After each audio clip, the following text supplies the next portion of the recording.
श्रोतेहो नमस्कार. स्पंदन वृत्त आणि व्यक्तींचं ह्या कार्यक्रमात आपल्या सर्वांचं मनपूर्वक स्वागत. श्रोतेहो, आजच्या स्पंदन कार्यक्रमामध्ये आपण आकाशवाणीच्या स्टुडिओमध्ये आमंत्रित केलेलं आहे पाथरी नेहरू नगर जळगावचे माध्यमिक विद्यालय बांभोरी गिरणा तालुका धरणगाव येथे उपशिक्षक असलेले, तसंच बालकवी म्हणून ज्यांची ख्याती सर्वत्र आहे, उत्तम लेखक, अनेक काव्यसंमेलनांना हजेरी लावलेले आणि विद्यार्थ्यांमध्ये लोकप्रिय असलेले बालकवी गोविंद रामदास पाटील सर. आज आपण त्यांच्याशी संवाद साधून त्यांचा लेखन प्रवास, त्यांचा कार्यप्रवास आणि त्यांचा जीवन प्रवास देखील जाणून घेऊया.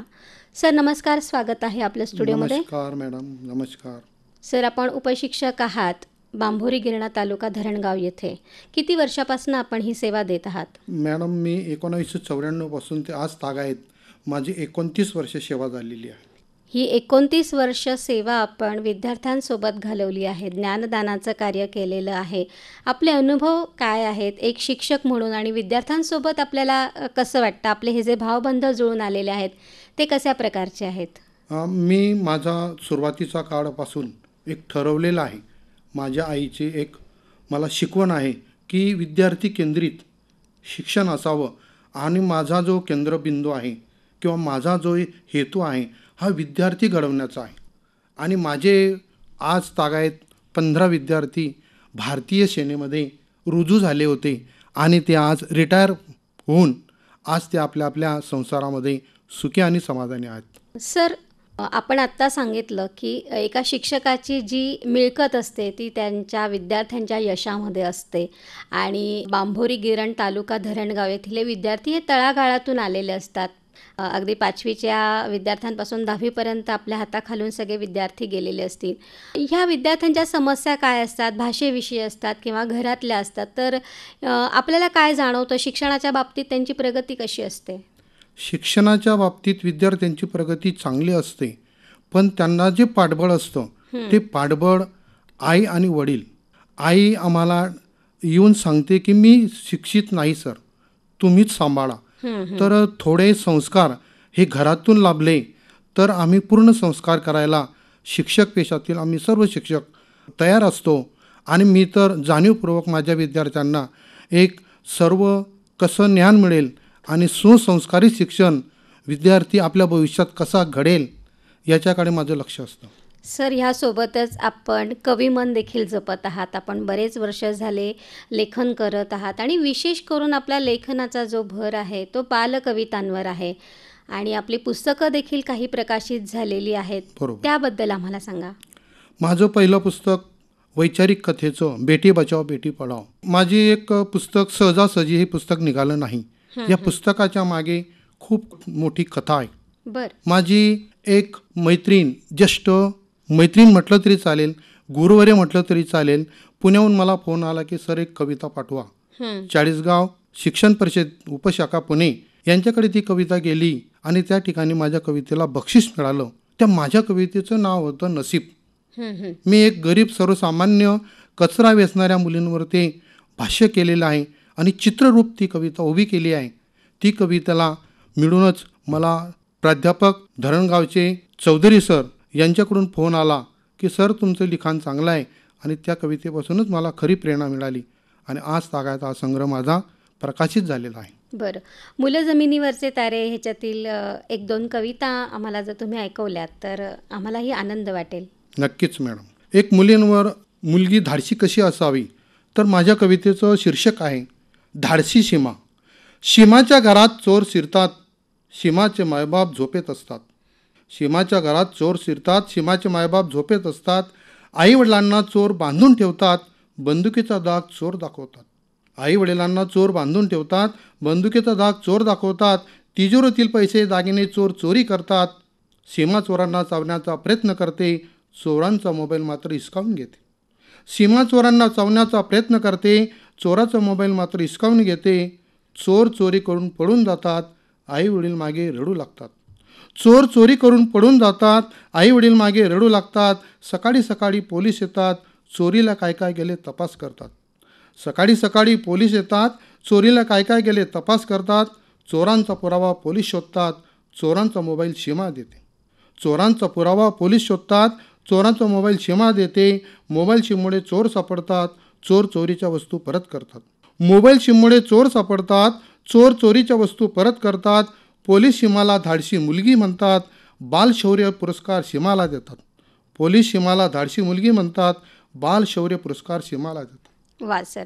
सर, बाल कवितांचं लेखन करणं हे बालकांच्या, लहान मुलांच्या विश्वामध्ये समरसून त्यांना रंजक वाटेल, त्यांना ते आवडेल अशा भाषेमध्ये लिहिण्यासाठी कोणत्या प्रकारचं लेखन लहान मुलांसाठी योग्य ठरतं?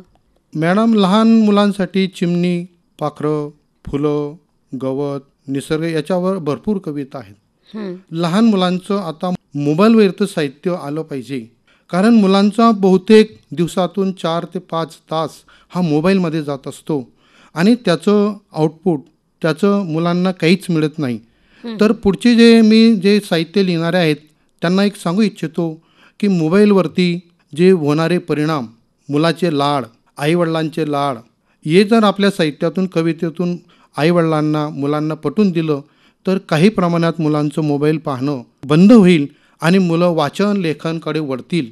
सर, ह्यासोबतच आपण सामाजिक कार्य देखील थोडंफार करत असतात, जसं वृक्ष लागवड असेल किंवा पोलिओ लसीकरणात सहभाग असेल, तर हे आपण समाजाचे देणं म्हणून हे करत आहात.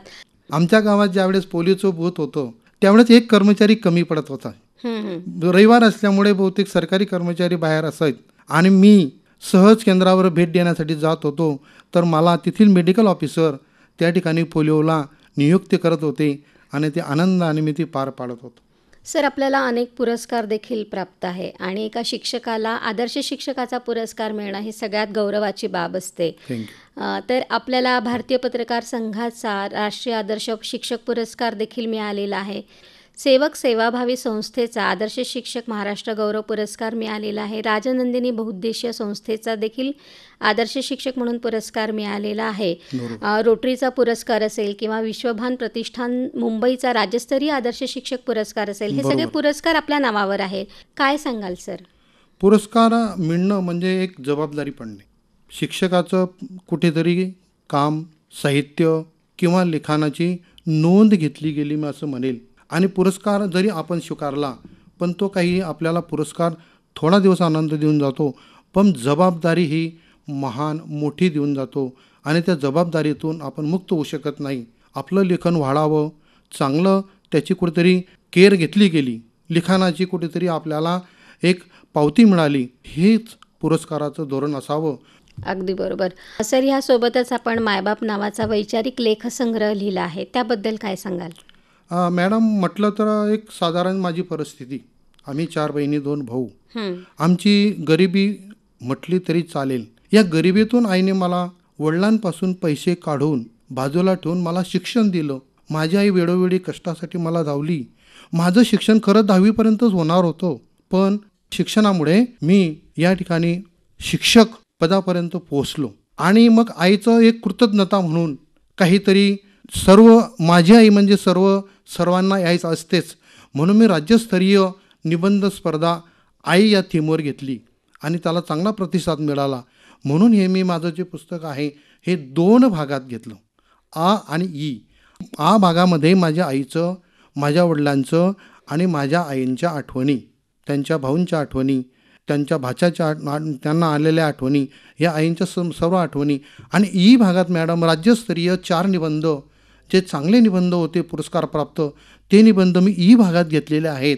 अशा प्रकारे हे माझं पुस्तक उत्तमरित्या महाराष्ट्रातून गाजतं आहे आणि त्या पुस्तकामुळे मला सुद्धा प्रेरणा मिळाली आहे. वा, खूप छान सर.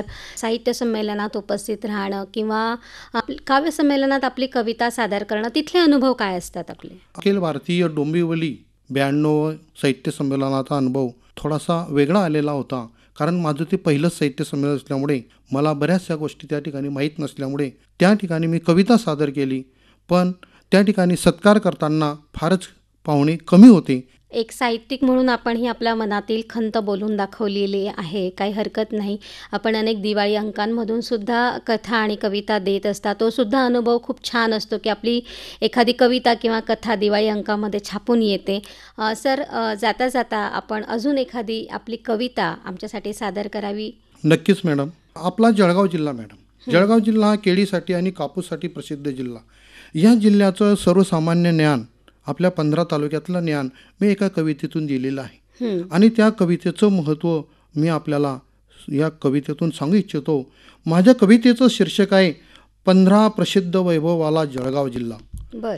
गणिती भास्कराचार्य चाळीसगाव परिसरात, एक मुख्य दत्त मंदिर भडगाव परिसरात, राणी लक्ष्मीबाई माहेर पारोळ्यात, मंगळ ग्रह संत सखाराम महाराज अंमळनेरात, गरम थंड पाण्याचे झरे चोपडा परिसरात, रिद्धी सिद्धी गणपती पद्मालय पांडवनगरी एरंडोल परिसरात, बालकवींचे स्मारक धरणगावात, महात्मा गांधी तीर्थ बहिणाबाईचे माहेर जळगावात, रेल्वेचे माहेरघर भुसावळात, महर्षी व्यास मुनी मंदिर यावलला, मुक्ताई मंदिर 3 नदींचा संगम मुक्ताई नगरात, केळीचा गोड तिखट मेनू मिळतो रावेरात, पीजी रेल्वे पाचोरा ते जामनेरात, तिघ भाषेंचा संगम बोदवडला. अशा पद्धतीने मॅडम ही कवितेमध्ये मी जनरल ज्ञानसुद्धा माझ्या मुलांना या कवितेतून तयार करून दिलेला आहे, उपलब्ध करून दिलेला आहे. सर, आपण विद्यार्थ्यांना कविता लिहिण्यासाठी मार्गदर्शन करतात, आपण इतिहास विषय शिकवतात आणि मराठी साहित्यामधून लेखन करत असतात. आपल्याला काय वाटतं की ह्या मुलांना आवड आहे सगळ्या लेखनाची, किंवा त्यांना आपण कसं प्रेरित करत असता? प्रेरित म्हटलं तर मी सतोचित करत असतो, पण मुलांचं सातत्य टिकत नाही. एक 9वीच्या मुली होत्या, त्यांनी एक कविता 3 मुलींनी लिहिल्या. ज्यावेळेस नोटबंदी झाली होती, नोटबंदीवर 6वीच्या मुलीने एक छान कविता लिहिली होती. बर. ती मुलगी आता ग्रॅज्युएशन झालेली असेल, मी तिला मधून विचारतो ते पण तिचं लिखाण नाही.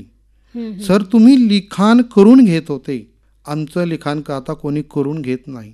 तर मी एवढंच सांगेल की मुलांना प्रेरणा देणारे पाठीशी सदोदित कोणीतरी पाहिजे.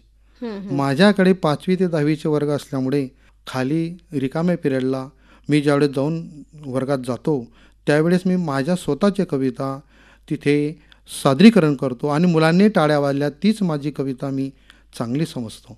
एक मुलगी मी तुम्हाला जी धाडशी सीमा कविता म्हणून दाखवली, तीच कविता म्हणून दाखवला ते एक प्रसंग सांगतो की एक छोटीशी 5वीची मुलगी म्हटलं तुम्हाला काय आवडलं कविता? एक मुलगी म्हणते, सर चोरी रात्री होते, पोलीस सकाळी येतात. ही ओढ मला आवडली. म्हणजे मग बघा, तर त्या मुलीने ते हेरलं आणि मला त्यावेळेस वाटलं की आपल्या कविता 5वीच्या मुलींपर्यंत जर जात असेल, तिला आपल्या कवितेंचा ओळींचा अर्थ कळत असेल, तर आपल्या कविता किती सोप्या, सरळ, साध्या आणि समर्पक आहेत, अर्थपूर्ण आहेत. त्या दिवसापासून माझं लिखाण थोडं भरारीचं झालं आणि मी अजून पुढच्या संग्रहाची तयारी करतो आहे. सर, एक शिक्षक आणि कवी म्हणून आपण मुलांना संस्कारक्षम पिढी घडवत आहात आणि भविष्यात देखील आपले असे काही मानच असतील, मग ते शिक्षणाच्या संदर्भात असतील किंवा साहित्य क्षेत्रात असतील, तर ते कोणते आहेत? माझं शैक्षणिक म्हटलं तर मी वाचन लेखन करत असतो आणि शिष्यवृत्ती परीक्षेमध्ये मी सुद्धा मुलांची तयारी करून घेतो. नवोदय विद्यालय साकेगावला माझा एक विद्यार्थी, ज्यावेळेस मला पगार पण नव्हता त्यावेळेस मी त्या विद्यार्थ्याला त्याची ट्युशन घेतली आणि तो विद्यार्थी नवोदयमध्ये मी पाठवला, गुणवत्ता यादीत पाठवला. आज तो विद्यार्थी एका जिल्हा परिषद शाळेत मुख्याध्यापक आहे. ही माझी विद्यार्थ्यांमधली एक कमाई आहे आणि तो विद्यार्थी मला जिथे भेटला तिथे आदराने मला नमस्कार करतो आणि माझं शिकवणं परत मला मागच्या आठवणी जागृत करतो. वा. सर, जाता जाता एखादी बालकविता सुंदरशी जी प्रबोधनात्मक असेल अशी कविता आम्हाला ऐकायला आवडेल. माझ्या कवितेचं शीर्षक आहे मॅडम, पुस्तक ओरडतात बरं. पुस्तक ओरडतात बरं, कपाटातील पुस्तकांना बाहेर काढा दोस्तांनो, नाहीतर पुस्तक ओरडतात बरं. कपाटातील पुस्तकांना बाहेर काढा दोस्तांनो, नाहीतर पुस्तकं ओरडतात बरं. पुस्तके बाहेर काढून पान सरकवत वाचू आम्ही, पुस्तके बाहेर काढून पान सरकवत वाचू आम्ही, धडा कवितांवर नजर फिरून मनन वाचन करू आम्ही. धडा कवितांवर नजर फिरून मनन करून वाचू आम्ही, शब्दार्थ म्हणी वहीत लिहू संग्रह करू ठेवू आम्ही. शब्दार्थ म्हणी वहीत लिहून ठेवून संग्रह करून ठेवू आम्ही. मनास थकवा आलास तर गाणी कविता गाऊ आम्ही. मनास थकवा आलास तर गाणी कविता गाऊ आम्ही. गाणी गलगलीत गुणगुणत आनंदाने नाचू आम्ही. गाणी गल्लीत गुणगुणत आम्ही आनंदाने नाचू आम्ही. पुस्तकाशी दोस्ती करून पुस्तके ओरड थांबू आम्ही. पुस्तकांची दोस्ती करून पुस्तके ओरड थांबू आम्ही. सर, आपण ही कविता अतिशय उत्तम सादर केली आहेत. आज आपण आकाशवाणी जळगाव केंद्राच्या स्टुडिओमध्ये आलात आणि आपला सगळा लेखन प्रवास, शैक्षणिक प्रवास आम्हाला उलगडून दाखवला. त्यासाठी आपले मनपूर्वक आभार व्यक्त करते. आपल्या भविष्यातील मानसांना देखील सदिच्छा देते. आपली हीच लेखणी सदोदित प्रवाहित राहो. ह्या लेखणीतून अनेक साहित्य अनेकांपर्यंत पोहोचो या सदिच्छा व्यक्त करते. जळगाव आकाशवाणी केंद्रातर्फे आपण आलात त्यासाठी आभार. धन्यवाद. मी पण मॅडम आपले आभार. श्रोते हो, आत्ताच आपण स्पंदन वृत्त आणि व्यक्तींचं ह्या कार्यक्रमात बालकवी आणि उपशिक्षक गोविंद पाटील यांची वैदेही नाखरे यांनी घेतलेली मुलाखत ऐकलीत. कार्यक्रमाचे सादरकर्ते होते विजय भुयार. कार्यक्रमात आत्ता इथेच थांबूया. पुन्हा भेटूया येत्या कार्यक्रमात.